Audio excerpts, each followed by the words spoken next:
बालमित्रांनो नमस्कार. 2 दिवसापूर्वी तुमची शाळा सुरू झाली. तुमच्यातील अनेक मुलं ही पहिल्यांदाच शाळेची पायरी चढत होती असतील. मित्रहो, तुमचे पालक ज्यावेळी लहान होते, तुमचे आईवडील जेव्हा लहान होते, त्यावेळी त्यांची शाळा नेमकी कशी होती, त्या शाळेची मजा काय होती, त्या शाळेमध्ये सजा काय होत्या, ह्या तुम्हाला कदाचित माहिती नसतील. मी सुद्धा तुमच्याच आईवडिलांइतका मोठा आहे वयानं. त्यामुळे आज मी ही गोष्ट तुमच्याशी शेअर करणार आहे, जी तुम्हाला आजपर्यंत कोणी सांगितली नसेल किंवा सांगितले असेल तर ते अर्धवट सांगितले असेल. त्यामुळे व्हिडिओ शेवटपर्यंत बघा मित्रांनो. माझ्या दोस्तांनो, आम्ही ज्यावेळी लहान होतो त्यावेळी नियम असा होता की त्यावेळी खाजगी शाळांचं प्रस्थ खूप कमी होतं. जिल्हा परिषद, नगर परिषद शाळांमध्येच लहान मुलगा असो, म्हणजे गरीब मुलगा असो किंवा श्रीमंत असो, त्याची सुरुवात झेडपीच्या शाळेपासून, जिल्हा परिषद शाळेपासूनच व्हायची. त्या शाळेत पहिलीमध्ये बालवाडी, अंगणवाडी हा पहिला प्रकार नव्हता. त्यामुळे पहिलीमध्येच डायरेक्ट प्रवेश मिळायचा आणि तोही 7व्या वर्षी. त्यामुळे 7 वर्ष आयुष्याची खूप एन्जॉयमेंट करायची. त्यावेळी आपल्याला 7 वर्षापर्यंत खूप कळायलाही लागलेलं असायचं. त्या 7 वर्षामध्ये खूप उन्हाळक्या करायच्या, खूप खेळायचं असं व्हायचं. आणि 7 वर्ष कंप्लीट झाली की मग शाळेची पहिली पायरी चढायचो. पहिली पायरी म्हणजे इयत्ता पहिली, नॉट नर्सरी, KG असं काहीच नव्हतं. तर शाळेची पायरी चढल्यानंतर पहिल्या दिवशी खूप असं अवघडले पण फार यायचं नाही जसं तुम्हाला आता येतं. कारण तुम्हाला 3ऱ्या वर्षीच आता शाळेची पायरी चढायला लागते. नर्सरी असेल, KG असेल, अशी पायरी चढायला लागते. तर त्यावेळी असं 7व्या वर्षाशिवाय काहीच नव्हतं. त्यामुळे थोडंफार एक कुठेतरी जाणं असेल, आईवडिलांशिवाय थोडा वेळ राहणं असेल, ह्या गोष्टी त्यावेळी जमत होत्या. 7व्या वर्षापर्यंत जमतात. त्यामुळे एवढं अवघडले पण वाटायचं नाही. तर भीती शाळेची यासाठी वाटायची की मास्तरांच्या हातातली छडी बघून. त्यावेळी घरीसुद्धा 7व्या वर्षापर्यंत असं नाही की कोणी मार खाल्लेला नसेल. त्यावेळी पालक बिनदिक्कत चोपायचे. चुकला, बेशिस्त वागला तर. 7व्या वर्षी शाळेत गेलो आणि थोडंफार 1 वर्ष गेलं, म्हणजे 2री, 3रीत गेलो की आम्हाला शाळेतसुद्धा मार पडायचा. मला सांगायला ते अवघडलेपणासारखं वाटतं, पण तुम्हाला सांगतो, 4थीतले मास्तर जे होते, वर्ग शिक्षक, तुमच्या भाषेत क्लास टीचर, तर तेवढे मारकुटे होतेच, पण ते एवढे क्रूर होते की तुम्ही चुकलात तर तुमचं पोट असं तो मुठीत पकडायचे ते मास्तर आणि असं गारकन असं फिरवायण्याचा प्रयत्न करायचे. म्हणजे तुमची आतडी वगैरे आतली गारकन फिरतील असं. इतके ते मास्तर क्रूर होते. त्यामुळे ते मास्तर नसले की आमच्या वर्गात दिवाळीचं वातावरण असल्यासारखं वाटायचं. ते मास्तर असे होते की सहसा रजा पण घ्यायचे नाहीत. कारण त्यांचा आमच्या शेजारीचंच गाव होतं, तिथूनच ते येऊन जाऊन पायी करायचे. त्यानंतर त्या 1 वर्ष त्या मास्तरांच्या हाताखाली काढलं, गुरुजींच्या हाताखाली काढलं पुढच्या वर्ष. त्यामुळे प्रत्येकजण म्हणायचं की पास झालो पाहिजे. तुमच्या वेळी आता आहे 8वीपर्यंत पास करा, 5वीपर्यंत पास करा, असं काही नव्हतं त्यावेळी. जो पास होईल तोच पास होईल. त्याला no grace, no pass class, no वशिला. तर त्यावेळी 4थीतून प्रत्येक जणांना पास होण्यासाठी प्रयत्न करायचा. कारण ह्या शिक्षकांच्या हाताखाली, या शिक्षकांच्या मार्गदर्शनाखाली 1 वर्ष काढणं म्हणजे 1 तप पूर्ण करणं, म्हणजे 12 वर्षाचं 1 तप म्हणतो ते पूर्ण करण्यासारखं वाटायचं मुलांना. त्यामुळे प्रत्येकजण 4थीत पास होण्यासाठी प्रयत्न करत. 5वीपासून मास्तरांच्या हातात, त्या मास्तरांच्या हातात छडी असायची. निगडी नावाची एक वनस्पती आढळते, तुमच्याकडे आता माहिती नाही मला, पण कोकणामध्ये ते आढळते. त्या निगडीची काठी मास्तरांच्या हातात असायची. चुकला की हातावर छडी. सकाळी कवायत चुकली. आता 5वीत आम्हाला हिंदी आणि इंग्लिश हे 2 विषय 5वीपासून सुरू व्हायचे. तर कवायत दर शनिवारी कवायत घेतली जायची. तर दैने मुडेंगा दैने मूड. आता दैने मूड म्हणजे कुठला मूड ते माहिती नसायचं आम्हाला फक्त एकच मूड माहिती, आमचा मूड. दैने मुडेंगा दैने मूड अशी ऑर्डर दिली की काही माहीत नाही आम्हाला. फक्त सावधान आणि विश्राम हे 2च ऑर्डर माहिती होता. त्यामुळे पुढचा काय करतो हे पहिलं बघायला लागायचं आणि मग आपण दयेने मुडायचं. आता पुढचा जर चुकला तर आपण पण चुकायचो आणि सकाळच्या विशेष करून गरमीच्या काळात सोडून द्या. पण जर थंडी असेल तर त्यावेळीची थंडी एवढी खूप असायची की त्या थंडीच्या काळात जेव्हा पायावर अशी छडी बसायची त्यावेळी असंच अख्खं ब्रह्मांड आठवायचं. मग त्यावेळी आमच्या झेडपीच्या शाळेमध्ये जमीन होती, म्हणजे शाळेमध्ये पूर्वी लादी वगैरे बसवलेली नसायची, त्यामुळे शनिवार ही खूप थोडेफार असा जसा छडी खायला लागायची असं मी तुम्हाला म्हटलं. तसं दुसरी एक चांगली गोष्ट असायची की प्रत्येकाला शेण आणायची पाळी लावलेली असायची. प्रत्येक 4-4 विद्यार्थ्यांनी दर आठवड्याला शेण आणायचं. मग प्रत्येकाची पाळी यायची. जेव्हा आपली पाळी असेल तेव्हा आपल्या घरी सांगून ठेवायचं की गोठ्यात शेण ठेवून द्या, आम्ही येणार आहोत आज म्हणून न्यायला. कारण दुसऱ्यांच्या गोठ्यातलं शेण आपण उचलायला त्यावेळी कसं तरी वाटायचं. आपल्या गोठ्यातलं ठीक आहे, त्यावेळी आम्ही घरी सांगून ठेवायचं की शेण कोणाला देऊ नका, गोबर गॅसमध्ये कालवू नका वगैरे वगैरे. ते शेण आम्ही त्यावेळी घेऊन जायचो आणि त्यावेळी एवढं मजा असायची की त्या सगळ्यांना माहिती असायचं की शेण इकडे तिकडे शोधून आणायला लागायचं, त्यामुळे उशीर होईल हे सगळ्यांनी गृहीत धरलेलं असायचं. तर त्यावेळी आम्ही आमच्या घरी आलो की एका खेपेला 5-5, 10-10 मिनटं उशीर करायचो मुद्दामून. चहा प्यायचा, गप्पा मारायच्या, उन्हाळक्या करायच्या, दंगामस्ती करायची घरी येऊन, असं करायचं. तर असं करता करता आम्ही तो 2 तास तरी चुकले पाहिजे, 2 लेक्चर जे असतील पहिले शनिवारचे ते चुकले पाहिजेत आणि कवायत पण चुकली पाहिजे याची आम्ही काळजी घ्यायचो. मला आठवतं आहे की प्रार्थनेच्या अगोदर मुलांना म्हणजे साफसफाईची एक 10 मिनटं असायची. त्यावेळी आवारात जमलेला जो पालापाचोळा असेल तो साफ करायचा. ती साफसफाई झाली की मग प्रत्येकानं इयत्तेनुसार, वर्गानुसार, क्लासनुसार रांगेत उभं राहायचं. ती रांग पण अशी असायची, पहिला छोटा विद्यार्थी, त्याच्यापेक्षा मोठा असे, आणि सगळ्यात मोठा असेल तो शेवटच्या शेवटी उभा असायचा. तर हे करता करता प्रत्येकजण एक आरोग्यमंत्री नेमला. आता सुद्धा एक मंत्रिमंडळ शाळेमध्ये नेमलं जातं, तसं त्यावेळी त्याचा जो आरोग्यमंत्री असेल तो प्रत्येकाची नखं बघायचा, केस बघायचा वगैरे वगैरे. त्यावेळी गंमत असायची. केस बघितलं म्हणजे एकदा एका केस कापलेले होते म्हणून मला वेगळं काढण्यात आलं आणि मग ते वेगळं काढण्यात आल्यानंतर मग त्यांना शिक्षा दिली जायची किंवा तुम्ही 2 दिवस शिक्षा देऊन पण ऐकला नाही तर तिसऱ्या वेळी तुम्हाला सलूनमध्ये डायरेक्ट पाठवलं जायचं. सलूनमध्ये जा, केस कापा आणि त्याशिवाय यायचं नाही. आम्हाला शिक्षा ती खूप मजेशीर वाटायची. आम्ही जायचो सलूनमध्ये गेलो वगैरे, आंघोळ करून जायचो आणि मस्त आरामात 1-2-3 लेक्चर बुडतील अशा पद्धतीने आम्ही मग शाळेत जायचो. तर त्यावेळी पण पालकांकडे कधी पैसे नसायचे. मग ते पालक खूप त्रागा करायचे मुलांवर नाही तर शिक्षकांवर. एकदा तर शिक्षकांना आमच्या एका विद्यार्थ्याच्या पालकाने विचारलं सुद्धा होतं, पॅरेंट्सने विचारलं सुद्धा होतं की का हो, याला केस वाढले म्हणून आज वेगळं काढलात, काल नाही वेगळं काढलात, ते आज एका दिवसात केस वाढले कायचे? शिक्षक निवृत्त. पण त्यावेळी एक होतं की एवढ्या गोष्टीची शिक्षा मिळाली तर कोणी पालक शाळेमध्ये विचारायला जायचं नाही की का शिक्षा मुलाला केली. पण शिक्षकसुद्धा त्यावेळेचे असे क्रूरपणानं वागायचे की त्या शिक्षकांची भीतीच वाटायची. आजचे तुमचे शिक्षक हे मित्रासारखे वागतात. काही शिक्षकांच्या गोष्टी सोडल्या तर बाकी सगळे शिक्षक मित्राच्या नात्यानं विद्यार्थ्यांशी वागत असतात. तसं पूर्वीच्या काळात नव्हतं. शिक्षक आणि विद्यार्थी यांच्यामध्ये खूप अंतर असायचं, डिस्टन्स असायचं.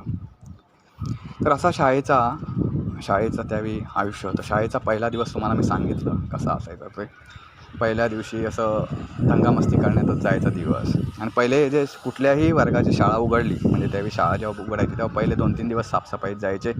त्यामुळे पहिल्या 2-3 दिवसात आणि महत्त्वाचं म्हणजे रिझल्ट लागला की त्यावेळी मग पुस्तकं शोधण्यात वेळ जायचा. त्यावेळी आम्ही रिझल्ट लागला मग किती जे काही मार्क्स पाडले असते, आम्ही काय उजेड पाडला असेल परीक्षेमध्ये तर ते आम्हाला दिसायचा आईवडिलांना. आणि मग आम्ही तिसऱ्या दिवशीपासूनच आईवडिलांकडे हट्ट करायला लागायचो, पुस्तकं द्या, वह्या द्या वगैरे.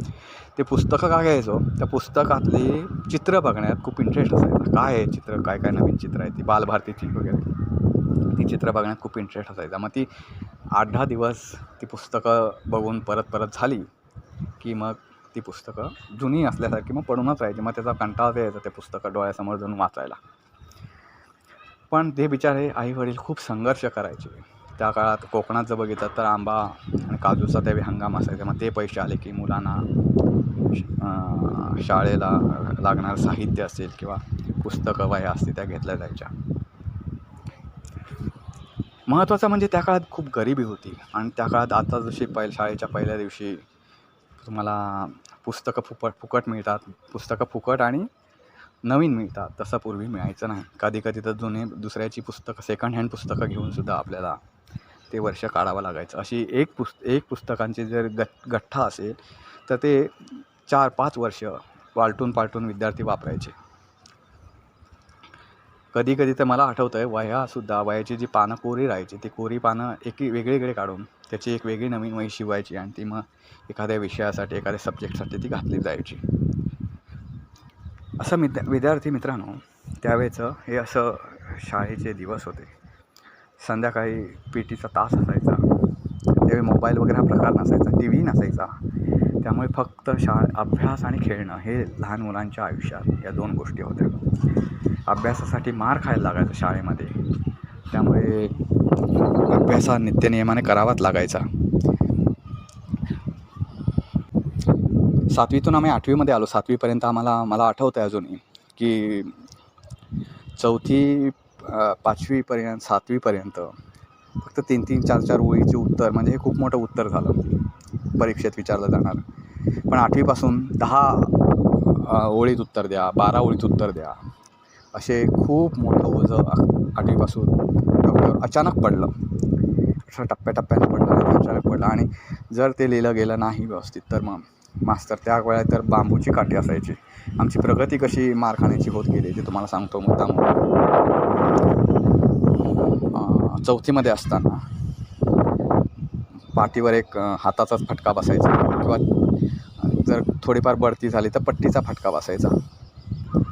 थोडंफार प्रमोशन मिळालं तर हाताचा फटका तर आम्ही पोरं एवढी हाताच्या फटक्याला काय विचारायचो ना. त्याच्यात जर लेडीज टीचर असेल तर तिचा फटका कधीच आम्हाला लागला नाही. आम्ही तो गोड मानून घेतला. तर फटका बसला पाठीवर, आम्ही तो सहन करायचो. एकदम काय शाबासकी मिळाल्यासारखाच आविर्भावात आम्ही तो सहन करायचो. मग 4थीत आल्यावर तुम्हाला मी म्हटलं की तो पोट दाबणारे पोट असं उलटं फिरवणारे, दात करकचून खाणारे त्या विद्यार्थ्यावर असे मास्तर भेटले. 4थीचे वर्ग शिक्षक होते ते. ती थोडीफार बढती झाली. पोट अक्षरशः आतले फिरले जायचे. तरी पण त्या शिक्षकांविषयी कोणी ना तक्रार केली ना काही. त्यावेळी सहन करणारी लोकं होती, मुलंही त्यावेळी सहन करणारी होती आणि पालकसुद्धा. 4थीतून 5वीपासूनचा पुढे हिंदी आणि इंग्रजी हे 2 विषय वाढले. आणि त्यानंतर निगडीची काठी किंवा दुसरी काठी जी असते छोटी काठ्या, त्या काठीने आम्हाला मार खायला लागायचा. आणि 8वीपासून मग बांबूची काठी असायची. बांबूची जी छोटी काठी असते त्या काठीचा आम्हाला मार पडायचा. त्या काठीनं म्हणजे तुम्हाला सांगायला हे वाटेल, तुम्हाला खोटं वाटेल या गोष्टी, पण एका हातात शिक्षकांचा जेवढा जोर असेल तेवढ्या जोरानं ते हातावर मारायचे आणि तो मार खायचा. त्यावेळी हातालासुद्धा एक कुठलंही दुःख, कुठलंही संकट झेलण्याची त्या हातांमध्ये ताकद होती मित्रांनो. तेवढा तो मार खायचे. आणि मग 10वी कधी एकदा सुटतोय असं वाटायचं. 8वी ते 10वी हा असा मार पडायचाच. पण एवढा मार खाऊनसुद्धा आमच्या काळात कुणी आत्महत्या केली नाही, कुणी बेपत्ता झाला नाही, कुणी पालकांकडे तक्रार केली नाही. कारण कोणाही कोणाची तक्रार करायची, कोणी कोणाची पात्रता काढायची ह्यालासुद्धा, कारण प्रत्येकजण या गोष्टीतून जात होता. कोणालाही ही गोष्ट चुकली नाही. हां, जिल्हा परिषद शाळेत शिकत असताना, प्राथमिक शाळेत शिकत असताना प्रत्येक विद्यार्थ्याचे काही ना काही पाळी लावलेली असायची. म्हणजे विद्यार्थ्यांना कामं वाटलेलीच असायची. म्हणजे 7वी आणि 6वी हे वर्ग 2 सगळ्यात सिनियर वर्ग होते प्रायमरीमध्ये. तर त्यावेळी मुतारी धुणं किंवा संडास हा प्रकार नसायचा झेडपीच्या शाळेमध्ये. मुतारी धुणं, नंतर दर शनिवारी शाळा पूर्ण सारवून काढणं शेणानं, त्याच्यासाठी शेणाची पाळी, मुलींना पाणी आणून घालण्याची पाळी, अशा 3-4 प्रकारची कामं असायची. शनिवारी वर्गाची जी हजेरी असते म्हणजे पटसंख्या लिहिणं, मुलं हजर किती ते लिहिणं, पुढच्या आठवड्याचा पंचांग लिहिणं, म्हणजे नक्षत्र असेल, वार असेल, तारीख असेल, तिथी असेल, सूर्योदय सूर्यास्त असेल, ह्या गोष्टी लिहिणं, हे गोष्टी पोरांना कामाला लावली. ही पोरांची त्या कामं ठरलेली असायची. पण त्या काळात कुठला ब्राह्मणाचा मुलगा असू दे, बौद्ध असू दे, कुणबी असू दे, भंडारी असू दे, मराठा असू दे, त्या प्रत्येकाला ह्या पायीतून जावं लागायचं. प्रत्येक जातीच्या मुलाला, मग त्याची जात बघितली जायची नाही, त्याला मुतारी धुवायलाच लागायची. त्याला मुलींना त्या शेणानं सारवत असताना हातानं शाळा, त्यावेळी त्यांना पाणी घालायलाच लागायचं. ही गोष्ट कमी जास्त, त्यामुळे त्या काळात जातीमध्ये भेदाभेद नव्हता. तुम्ही कितीही जरी म्हटलात की त्या काळात अमुक एका जातीनं उच्चवर्णीयाने वगैरे असं केलं तसं केलं, पण शाळेमध्ये अशा कुठल्याही गोष्टी चालायच्या नाहीत. त्या प्रत्येकाला करायलाच लागायच्या. त्यामुळे शाळेमध्ये कुठलाही भेदाभेद नव्हता, भेदभाव नव्हता, एकमेकांविषयी असूया नव्हती किंवा तो कुठल्या जातीचा हे कधीसुद्धा लहान मुलांच्या डोक्याला विचार शिवले नाहीत. अशी त्या काळची शाळा होती.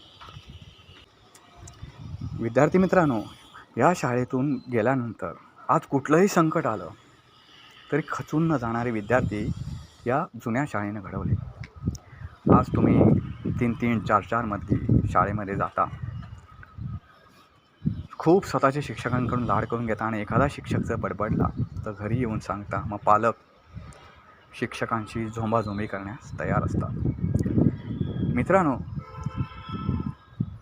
या सगळ्या गोष्टी तुम्ही तुमच्यातला विद्यार्थी घडू देत नाही. तुमच्यातला विद्यार्थी असा घडला पाहिजे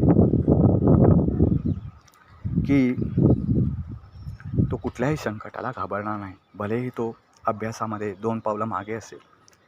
पण मित्रांनो, येणारे संकट,